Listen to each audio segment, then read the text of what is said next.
I have been doing a lot of get out the vote text banking for progressive causes that I care about. Text banking is when you're sending text messages to hundreds of voters, one computer click after another, providing them with information on things like vote by mail deadlines and early voting access, things like that. Some people respond to the text messages with gratitude for the info, and that's nice. Some people just say, stop, assuming we're like a robot. But my favorite has actually become the profanity-laden, antagonistic response that I'll boil down to heck with you, I'm voting for the other guy. The part that makes me chuckle is the reply that the organization suggested that we send to that kind of a text, which is, I understand. We'll remove you from our lists. Just the bland neutrality of that response, I understand, we'll remove you from our lists, cracks me up because it's so different from how I might respond in my head or what I even mutter aloud to my computer screen. But I've been thinking about it and actually, no, I don't understand. I don't understand that person's perspective or their values, and removing them from the list cuts off any chance I might have to come to understand. Not that a conversation through text message would be the way I'd want to engage in a deeper conversation, but still. When I think through who I have contact with in my day-to-day life, I realize I have surrounded myself with people who essentially agree with me on major political and social issues. Those people who have been vocal supporters of policies and politicians that I find reprehensible, I have essentially removed them from my list rather than engage with them about those issues. It's not that new of a phenomenon. The Quaker poet, educator, and author Parker Palmer wrote about it in his 2011 book called Healing the Heart of Democracy. Palmer invites us to listen to ourselves about how we talk about politics when we're with like-minded friends.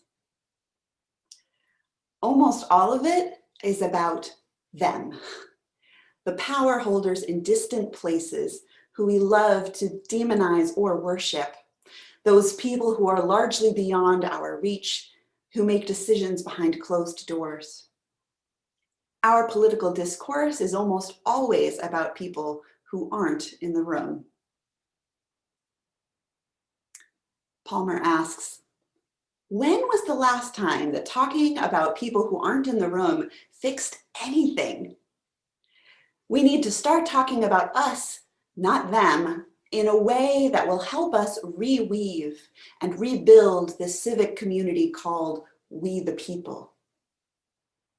We have a difficult time talking with folks who don't agree with us, who don't come from a shared background or a shared perspective in ways that even remotely resemble civil discourse. In every generation, Palmer says, we have the job of cultivating a conversation between us, the people, across deep lines of difference. Civil discourse isn't about watching our tongues, though, or being nice. Parker concludes, it will come when we learn to actively value our differences, to actually approach difference rather than avoid it. Because we understand that the only way we learn and grow as individuals or as a society is through an encounter of conflicting ideas, held respectfully in a way that allows us to listen to one another, to find points of consensus, however few, and slowly feel our way toward a rough notion of what is in the common good, phrase that we don't hear much these days. So how do we listen across the divide? How can we come to understand someone we so strongly disagree with? And how can we listen and respond non-defensively when someone is espousing beliefs that are offensive or actively harmful to us or to our loved ones? Here's the lesson. We could listen in order to respond from the head with convincing facts. Or instead, we could listen with curiosity about who this person is and what they care about. We can listen from the heart. The Christian hip-hop artist Agape puts it this way: hear the biography, not the ideology. Here's a story about, well, being interested in someone else's story. And a heads up that it does involve a conversation about abortion and pregnancy. Benjamin Mathis was sitting outside of the Republican National Convention with a sign saying, "Free listening." There was a lot of activity outside, people both protesting and cheering the convention. He noticed a woman staring at him, curious about his sign, but perhaps still mustering up the courage to come speak with him. Eventually, looking like a young warrior preparing for battle, she came over to him and said, "I don't usually do this, and I know this isn't a hot button topic anymore, but I think abortion is wrong. It's not a form of birth control, and people who have them should be arrested for murder."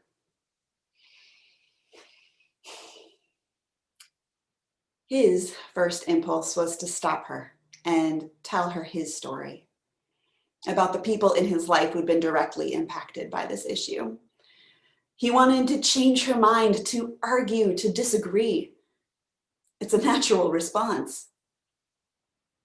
But if his own story brought him to his beliefs, then he needed to know how her story led her to her beliefs. So Benjamin replied with this one great response that he advises that we use. Thank you for sharing that. Will you tell me your story? I'd love to know how you came to this point of view. If there's one question that Benjamin gets asked more than any other, it's this: how do I listen to someone when I disagree with them? His answer is that it takes a lot of forgiveness, compassion, patience, and courage to listen in the face of disagreement.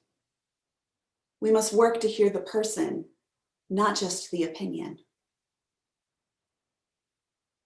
He says, when someone has a point of view that we find difficult to understand, disagreeable, or even offensive, we must look to the set of circumstances that person has experienced that resulted in that point of view. Like the roots of a tree, our stories, which can create our beliefs, are unique and also connected. It is through story that we can find common ground enough to coexist in the face of great and often necessary tension. The woman seemed surprised by Benjamin's interest. "Why?" she asked. "It doesn't matter. Your sign said free listening, so I gave you something to listen to." Benjamin responded, "Give me more to listen to." "They should be locked up. It's wrong. It's not right to go out and sleep with whoever and then just erase the result like it never happened." She paused and breathed in as if she was inhaling the entire world. "And it's not fair. All I have ever wanted is to be a mom. My whole life, I knew I was meant to have children. And then when I was 18, the doctor told me I would never have children. I kept it a secret. And when my husband found out, he left me. Now I'm alone. My body doesn't work. I'm old. Who will ever love me? Benjamin wondered if she could hear his heart breaking for her. So I guess I get upset when I see people who can get pregnant, who can have kids, whose bodies work, who can be parents, and they just choose not to. Benjamin reflects in his story, sometimes there's nothing to disagree with. I didn't need to be right. I just needed to be there. She wiped away a few tears, gave him a hug, and thanked him for listening. She exhaled and then walked back into the crowd of protesters. Maybe one day, Benjamin concludes, she'll hear my story or one like mine. But today, it was my turn to hear hers. I hope she felt loved. Listen to the person, not just to the opinion. Listen with the heart. When we listen with curiosity, with care and compassion, we sometimes hear the hurt and the hopes of another human being. Their life's journey may have led them somewhere that seems very different from where you are. And yet, this human being has goals and dreams and a desire to make a difference. They have people that they care about and people who care about them. Listening well is a way of honoring the inherent worth and dignity of every person. Some situations, like sitting outside a protest with a free listening sign, call for just receiving another person's story. Listening is a call to open our own heart. And whenever we open our hearts, there's also always the possibility that we may be changed. And sometimes there's a bit more of an agenda in our listening. Sometimes we are listening in the hopes of changing someone's mind. An article by science journalist Brian Resnick inspired me just by its title and subtitle alone, called "How to Talk Someone Out of Bigotry. These scientists keep proving that reducing prejudice is possible. It's just not easy." This article is about a social change strategy called deep canvassing, which is a one-on-one conversation that aims to divert someone away from prejudice and toward greater acceptance of others, and often toward a more progressive stance on policies. Studies published in the past few years have shown that these kind of conversations are remarkably effective. It can be very difficult to change someone's mind on issues of prejudice, but it turns out that even just a 10-minute deep canvas conversation can, in this study, reduce someone's prejudice towards transgender folks for at least 3 months. The way that this works is that a canvasser would ask the voter for their opinion on a topic, like abortion access or immigration or LGBTQ rights. Canvassers, who may or may not be members of the impacted community, listen non-judgmentally. They don't say if they are pleased or hurt with the response. They just listen with genuine interest. The canvassers then ask if the voters know anyone in the affected community and ask if they relate to the person's story. If they don't, and even if they do, they're asked a question like, when was a time that someone showed you compassion when you really needed it? To help them reflect on an experience when they might have felt something similar to the people in the marginalized community.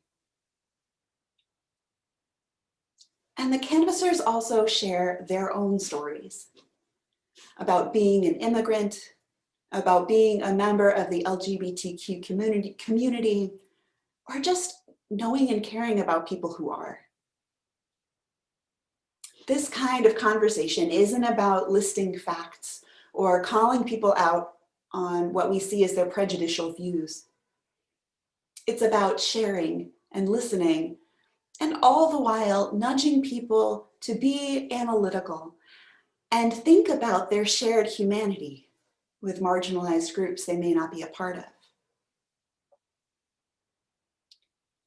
2 years ago, here in Massachusetts, we had ballot question 2, where we could vote on whether to keep or throw out a law that banned discrimination based on gender identity. Vivian Topping, who is a non-binary person, was among many activists who went door to door. If Topping met a voter who wanted to get rid of the law protecting trans folks, they wouldn't call them out for prejudice. Instead, they listened non-judgmentally and began a conversation. It is not easy to confront people whose votes would hurt you and then to try to change their minds. In that interview with Brian Resnick, Topping said, "I came out as non-binary 2 years ago now, and one of the hardest things for me has been talking with folks who don't understand gender identity and then not immediately writing off someone because they don't get it right away." Topping calls this giving them grace. It's a powerful idea. To them, giving grace means being able to hear someone say something that can be hurtful and trying to think about how to have a real conversation and connect with them. I do want to say an important caveat here. If you are a part of an impacted group, please don't feel that you are obligated to seek out conversations with people who are vocal about policies that would harm you or who aren't interested in engaging in respectful conversation. Do take care of yourself. But if engaging in this kind of listening would be empowering for you to claim your identity and share your story, do it with support and do it with heart. What I appreciate about deep canvassing is that it gives us a chance to approach difference with curiosity, open-ended questions, and listening. And that it works to help change minds and hearts, because people learn and change through relationships and through stories. Now, our minds might naturally go to picture the most intransigent, stubborn, or bigoted examples we can think of and say, this is never going to work with them. And we might be right. When Parker Palmer was talking about engaging in civil dialogue, he admitted that 15 to 20% of the people on both the far right and the far left will be unable or unwilling to engage in the kind of respectful conversation he has in mind. But that still leaves 60 to 70% of people in the middle. Listening across the divide has to do with the election, yes, But this work of healing the heart of democracy is one that is ongoing. It's big. It is the work of generations and the work of a nation. Our faith calls us to help bend the moral arc of the universe toward justice. And to do that, we're going to have to engage with people who disagree with us. We'll need to be rooted in our values, willing to be patient, but also vulnerable, willing to see another person's humanity. It is big, but it's also right here, right now, in so many smaller conversations. It's having the conversation with the neighbor about their yard sign or their bumper sticker, and really listening and learning about them. It's about engaging with that family member that you might be used to just rolling your eyes at, engaging with curiosity and being willing to share your own story and those of people you love. Beloveds, I close with words from the environmentalist Terry Tempest Williams. The human heart is the first home of democracy. It is where we embrace our questions. Can we be equitable? Can we be generous? Can we listen with our whole beings, not just our minds, and offer our attention rather than our opinions? Do we have enough resolve in our hearts to act courageously, relentlessly, not giving up ever, trusting our fellow citizens to join with us in our determined pursuit of a living democracy? May we be so generous, so courageous, and so loving. Amen.